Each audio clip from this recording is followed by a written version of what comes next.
What is one rule that was implemented at your school or work that backfired horribly? In my dorm, if you did something that triggered the smoke/fire alarm, you had to do a safety presentation for everyone on your floor. This was intended to deter pranksters from pulling the alarm. A guy on our floor was making grilled cheese in the kitchenette and burned it, which legitimately triggered the fire alarm. Afterwards, he explained, assuming that since it had been a legitimate alarm and not a prank, that he wouldn't have to do a presentation. He was, of course, wrong. So, the next Wednesday night, the entire floor assembled, and we were treated to a 30-minute safety presentation on the dangers of grilled cheese sandwiches. It contained literally nothing about fire safety. It was all choking hazards and cholesterol. Our RA was furious, but the student pointed out that the write-up that he'd been given just said safety presentation. We didn't get any more presentations after that.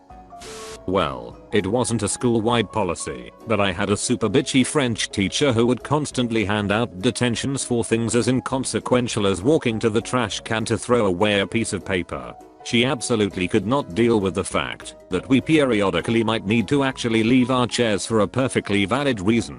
One day she locked herself out of the classroom and nobody would let her back in. Sorry, we aren't allowed to get out of our seats. She had to get the janitor, lol. My school banned all balls over a couple of inches in diameter because someone kicked a football through a window during lunch. Most of us that walked home walked past the woods by the golf course and had a ready supply of golf balls as a result. Golf balls were allowed under the new rules due to their size. 3 broken windows in one lunch period later they weren't. I'm a programmer. On a previous job, the developers and teams were measured by the number of feature requests they completed. We figured out to subdivide everything to blow it up into the maximum number of feature requests possible. A manager might request a new report. We'd set up separate feature tickets for create button, make button blue, make button respond when clicked, implement business logic, display results in grid, allow sorting of grid, and so on. We'd subdivide a 1-day task into 21-hour tasks. Management loved it. Our team looked 20 times as productive, despite deliberately slowing ourselves down with red tape. Work wanted everyone to come in even when sick, so my boss can inspect me if I can work or not. Doctor's note not accepted, since they can be fake. Vomited on his desk over important papers. No regrets. I went to a private school for elementary, where uniforms were strict. If you didn't wear a belt you'd go to the principal's office and he would make you use a shoestring. Well, when he opened the drawer there was like 6 different colors and everybody thought it was really neat, so for a short period of time there was a bunch of kids coming to school with no belt, so they could wear their lime green shoestring belt. Don't do anything unless directed by your boss. Any deviation from this will result in write-up/termination. This was a very literal directive from upper management that took place after an office incident. Our work is very fluid, and our team alone contained 20 people. Needless to say, productivity hit unfounded lows. New manager got rid of the sofa in the break room, so people couldn't nap on their hour-long lunch break. No one overslept or took the piss, but it was good to have the option on a tough day. Stoner guy started sleeping in other places, including in between walls and in the warehouse. That's when we started losing him and couldn't find him as he'd go into a deeper sleep and was less likely to be disturbed. He didn't lose his job somehow. That place had a hard time hiring. Edit. To clarify where Stoner guy would go, we'd find him in between walls and shelves. It was a DIY store that had been something else years before, so there were random partition walls and oddly laid out shelving units everywhere. A real show of a store layout. He had quite a few places to hide in and nap.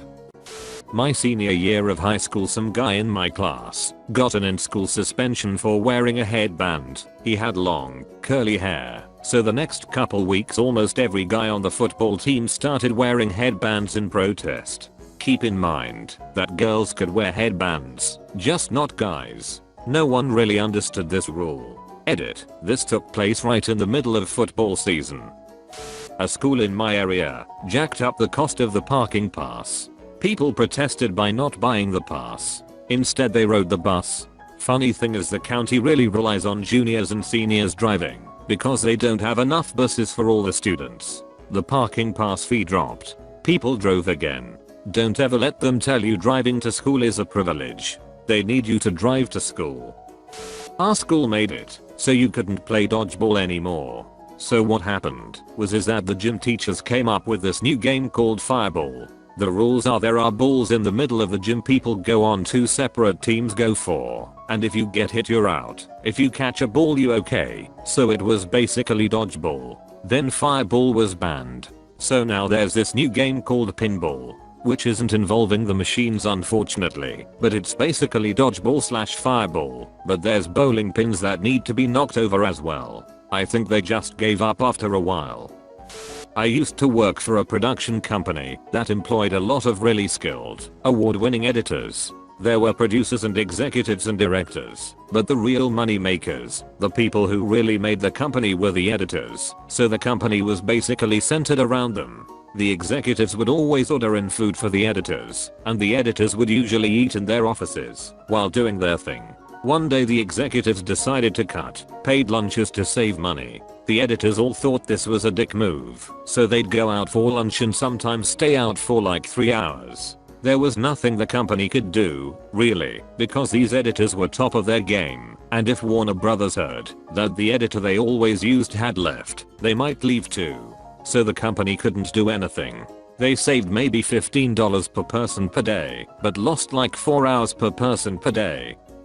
My junior high school adopted a policy to not allow kids to loiter in groups of 5 or more in attempts to crack down on gang mentality. This was freaking junior high. Anyway, me and my group of misfits, 6 of us, were always hanging out during free times, and the principal eventually stopped us and asked us to separate. I had to casually explain to him that we not a group of 6, but 2 groups of 3 that were intermingling. People caught wind, and that rule was basically dead. That was one of the few times I had to explain to my father why he was called into the principal's office with me.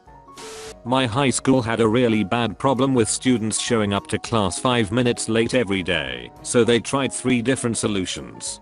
First, they stopped letting us use lockers. They quickly found out that just meant that nobody brought their books to class. Next, they decided to ban use of the restrooms between class periods. Teachers started complaining about everyone asking for a bathroom pass as soon as class started, so that was abandoned after a week or so. Lastly, one week they made a ton of announcements Monday to Wednesday that all students were to be on time for class. Then on Thursday they suspended any student who was late for insubordination. Turns out that included half the football team. This occurred right before the biggest game of the year. In a town of 4,000 people, this game attracts 16,000. So yeah, they gave that up as well.